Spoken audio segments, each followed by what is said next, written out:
It's time to bring Kurt Warner back on the program. Good to see you over there. Kurt, how are you? What up, man? I'm good, buddy. How are you? I'm doing fine. So did you get a sense, because you were in that building on Monday night calling the game for national radio, you get the sense that was it when they were walking off the field at the end of the game? I mean, maybe a little bit more for Aaron, even though we haven't heard anything yet. I would have never guessed this for Mike Tomlin, that he would be the one to choose to walk away. Just knowing him and the competitor that he is, and how he always talks about how this is one of the premier jobs in the NFL. Even though there was a lot of speculation, is it time to part ways and all of that? I never thought it would be Mike Tomlin's decision to do that. Although, what you just said about him saying, I don't see coaching in my near future. Maybe that sheds a little bit more light on it, that it wasn't just about this situation, but more about where he's at this point in time as a coach. And maybe he needs a year to just kind of recharge because he's been doing it so well for so long. Maybe that sheds a little bit more light on it. But no, I would have never guessed that it would have been Mike Tomlin's decision to walk away from the Steelers. Yeah, and that's why I said yesterday when I first learned of it that it saddened me that Tomlin came to the decision that it's run its course. Although I imagine everybody in their business would love to be the one to decide that it's run its course rather than somebody else deciding for you and sitting you down and telling you need to go home to your family and tell them that your job and identity is over. But that kind of saddened me, to be honest with you, Kurt, But I will say, I mean, I guess maybe the cool thing is too often I think it's the organization that decides that it's run its course more than the actual coach or player or whoever that is that can't recognize, hey, this has been good. We've kind of tapped out on what we can do. And I don't look at this as a slight, and I can move on because, all of us have our egos.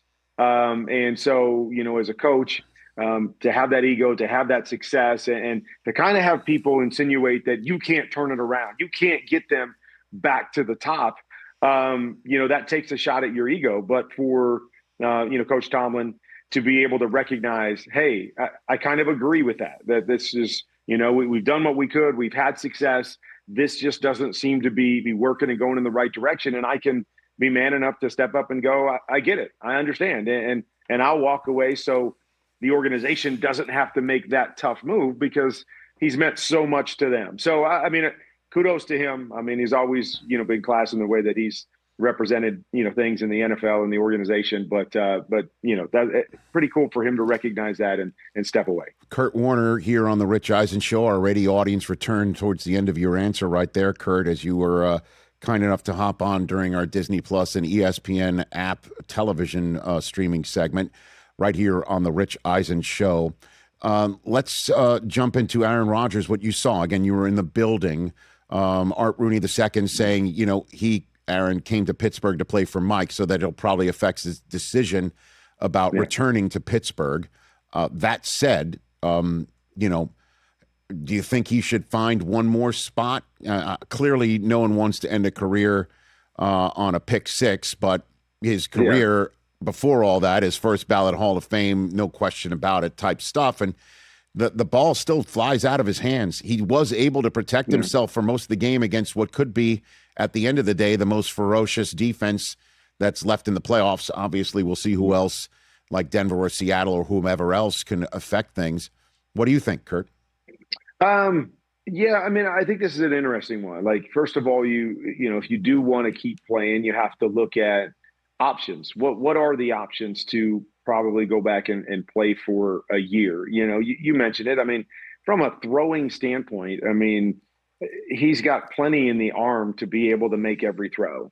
I think this was a different Aaron Rodgers that we saw this year and really coming off the injury in New York, that he doesn't seem as willing to stand in the pocket, let things develop and get the ball out of his hands. He wants to get it out quick and quickly go to the check down, which I don't know is the best version to be able to push the envelope and be successful, when you talk about playoffs and what have you. I don't know if the Steelers are a couple pieces away, as if they go into the draft and get a couple pieces and all of a sudden they're a contender. in, the AFC or for a championship.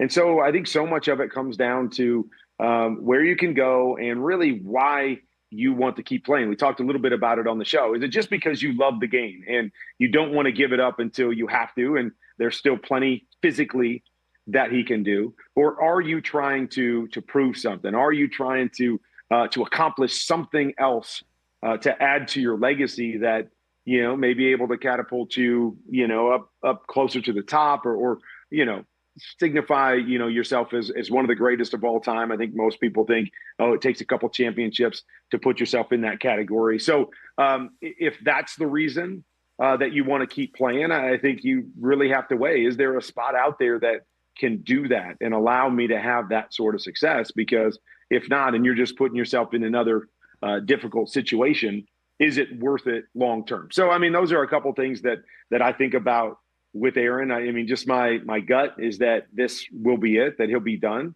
But, with Aaron, you don't put anything past him. And like I said, physically, still think he's probably one of the 32 best in the world physically, if he finds the right spot to do what he wants to do. Kurt Warner here on the Rich Eisen Show. The Commonwealth of Pennsylvania went 0-for-2 in home games in Wild Card Weekend. And the Philadelphia Eagles did, in fact, let go their offensive coordinator, Kevin Patullo, at the end of the day. Kurt, what was wrong with the Philadelphia Eagles offense that you saw, that you sense? Yeah. You have the floor. I would just say that I understand the narrative around there has been that it's a simplistic type of pass game. And that is true. No question about it. But I will also say that has been the majority of their pass game for a couple of years now, through different coordinators. It hasn't changed a great deal. And so it's not as if they were really complex at one point and all of a sudden they got simple this year. And so, we got to fire the OC. They've been simple for years, good, bad, or indifferent. They've had great success with the simplicity of that offense because they've been built around, hey, we're going to run the football. And when you take that away, we don't have to be complex on the outside because we've got the weapons and we can go and win one-on-one and we can have success. And so that's how they were built coming into the year.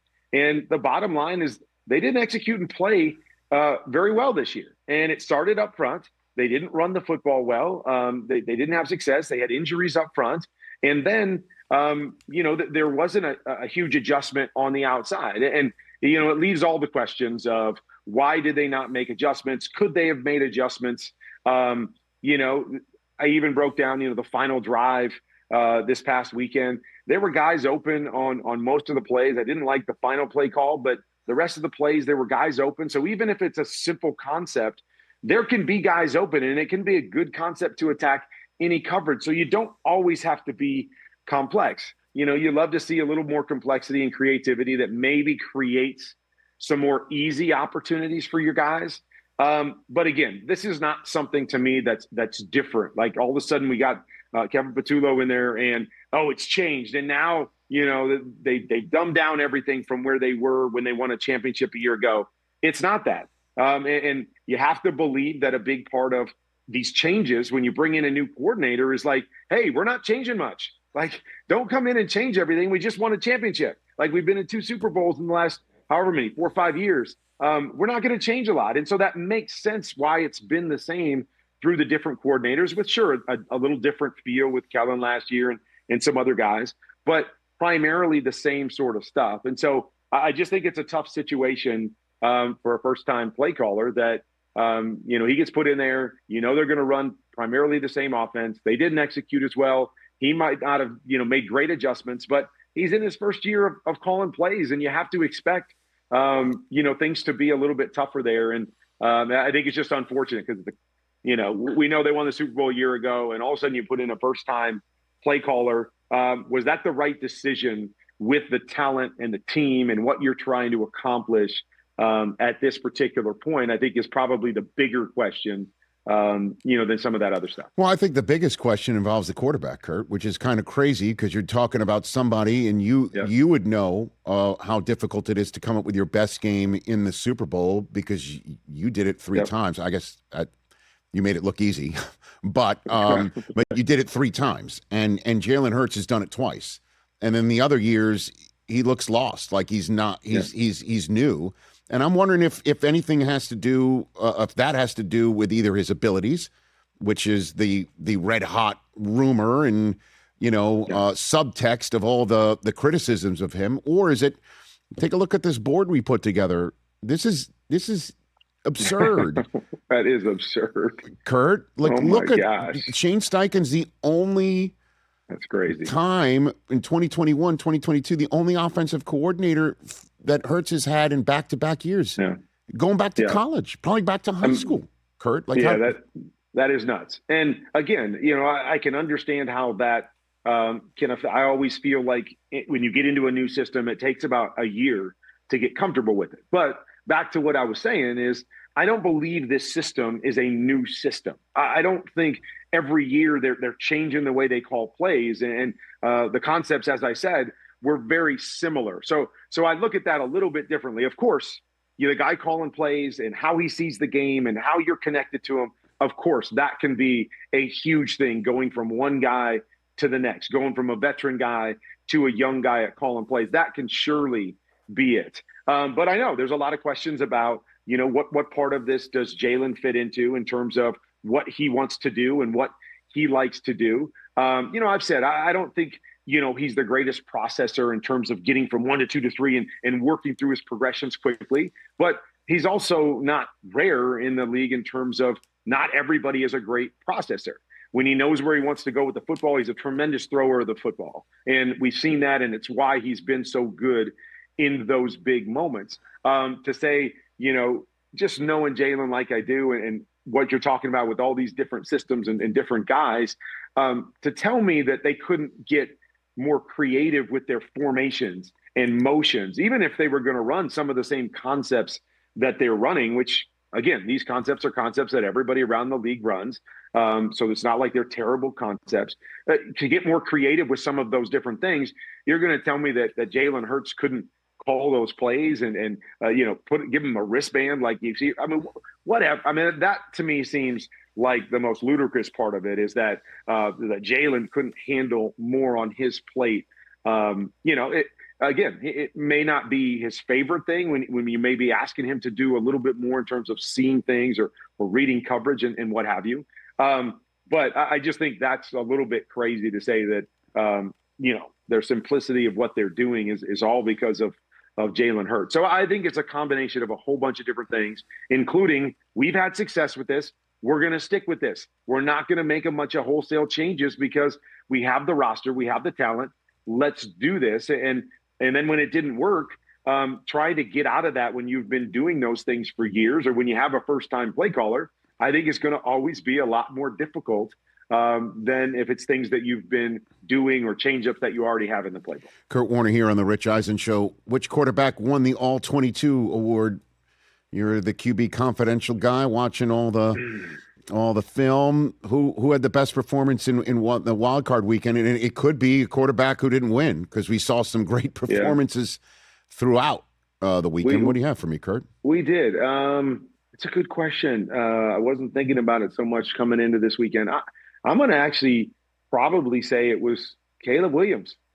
I thought he played a really good game, and not just in the fourth quarter. He was awesome in the fourth quarter. I thought he played well early. The opening drive, they drove down and they got stopped. I think they kicked the field goal, and then their next drive, they're driving down. It was the fourth down where I believe Luther Burden ran the wrong route, and it turns up being an interception there. But I thought he actually played fairly well early, and they moved the football. It was just, going for it on some of those fourth downs and some of those questionable decisions, I think what got him in the hole more than anything. But the second half, I thought he was really good. I thought this might have been the best game that he played all year long. I don't think we saw great quarterback play. I thought Josh played well too, and played well down the stretch to keep them in it and get them back in it late. But it wasn't necessarily great quarterback play, but I thought Caleb probably was the best, most complete performance of the weekend. Well, that throw on 4th and 8 when they had to go for it because they're down 11 erased all the other fourth downs that they went for and didn't get, Kurt. Or the fourth down decisions that were left us scratching our heads. And I know we talked about it on game day morning, Sunday morning, but you're shaking your head over that 4th and 8 throw, right? I mean, it's incredible. I mean, and the thing is he makes so many big throws. Like if you go back and watch the game, and I've said it all year, is that, if he can increase his efficiency, because, you'll watch the game and all of a sudden you'll see him miss a throw by like 10 yards. And you're like, how does that happen? And then he comes back and drops a perfect throw into tight coverage on the next one. But if you go back and watch the film, like if I go through the film on my with my plays and kind of click to one play to the next, what you see is 17, 22, 23, 35. Like you see all of these chunk, big time plays that the Chicago Bears get. And that's the difference in those moments, is that he may not be the most efficient. He might miss on first and second down, but if you're going to be in 3 and 4 down mode, he's going to make one of those plays more than likely. And it's going to be a big play. And that's what got him back into this game, was big throw after big throw, big play after big play, kind of culminating with the play you're talking about, which was just, again, that's, handful of guys in our league or the history of our league make a throw like that. And then in that moment, fourth down, got to have it, fighting your way back to make that kind of throw going to his left was incredible. And so you see all of the elements that excite you about increase the efficiency, increase the accuracy, the decision-making in terms of processing the information, and add it to what we've already seen this year in year 1 with Ben Johnson, but year 2 in the NFL. I think everybody in Chicago and really around the league should be excited about what this team can be for the next decade. All right, I'm going to ask you to rank 1 through 4, Kurt, before I let you go, because you love this sort of stuff. So I beg your pardon by asking you this, because we've already established anybody can win. Literally anybody that's left in the tournament can win the Super Bowl. We could make a great case for all 8. But I need you to rank likely to least likely road teams to win this weekend. Okay. You got the Bills at the Broncos, the Niners at Seattle, Texans at Patriots, Rams at Bears. Rank 1 through 4, most likely to win on the road to least likely. Wow. Knowing that all are likely. Yeah, actually, that's it. But I'm not likely. allowing you that option. Sorry to say. You're not allowing me that option. Most likely road team to win. Likely. Second most, third most, fourth most. Please. Okay, I'm gonna go with the Rams as the most likely. Why? Because I still think they're just the most complete team, and I think just with the Bears, again, every week they prove something to me. But there's so many times where they find themselves down and they have to come back to win a football game, and I think it just shows to me that they're not a great football team across the board. And so of the teams that are left, I think there's more holes in the Bears. As great as they've been and they're playing at home, there's more holes in them than the other teams, in my opinion. And I also think the Rams, you could argue that they're as good as anybody left, and their offense is as explosive as anybody that's left. And Matthew playing the way he is, and the 2 weapons, I just think they have a lot of reasons why they can go on the road and win. And they've got some veteran guys and guys that have been there. And so I'll put them as most likely. Next most likely to win. Texans at Patriots, Niners at Seattle, Bills at Broncos. I'm actually going to go with the Texans. Okay. Second most likely. And I look at the Patriots as a great season, a good team. They have a lot of really solid areas of their team. Mm-hmm. I don't think they're a great football team. And so I think there's some holes there, and there's things I worry about. And I think we saw some of those show up last week. Even though the Chargers couldn't score any points, you just kind of saw what I feel their team is. A good, solid team that play good defense. They won't make a lot of mistakes. Drake can make some plays, but I don't think they're a dominating team. And with the Texans and with that defense, you got to show me. Show me that you can go out and beat this defense. And I have a lot of questions about the Texans offense. And CJ made some really bad decisions the other night.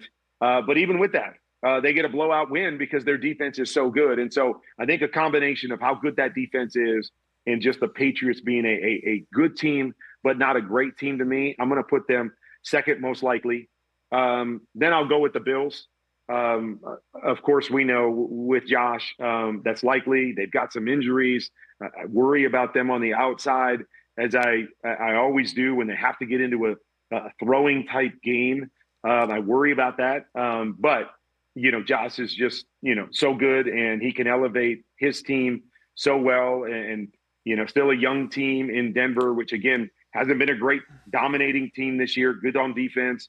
Bo's been up and down. So because of that, I'll put them 3, and then I'll put San Francisco 4. And not that it's not likely that they could go in there and beat this team. It's just, I know what we saw a couple weeks ago. Now George Kittle down, and it's just, the attrition for that football team. I don't put anything past them. Kyle and Brock and Christian, like they keep finding ways. It's just a hard sell to go there with a team that's been rested, a team that beat you a couple weeks ago. It's got such a good defense, which is where you kind of have to hang your hat on offense. I'll slide them in at number 4, even though, like you said, I mean, that's what's awesome is that I could see any of these wild card teams or road teams winning. And so it makes it another exciting weekend. Kurt, you're the man. I'll see you this weekend, NFL Game Day morning on Saturday. QB Confidential, everybody check that out, where Kurt makes you smarter. Hey, you made it all the way to the end. Thanks for that. Check us out every single day streaming live on Disney Plus and the ESPN app 12 to 3 Eastern.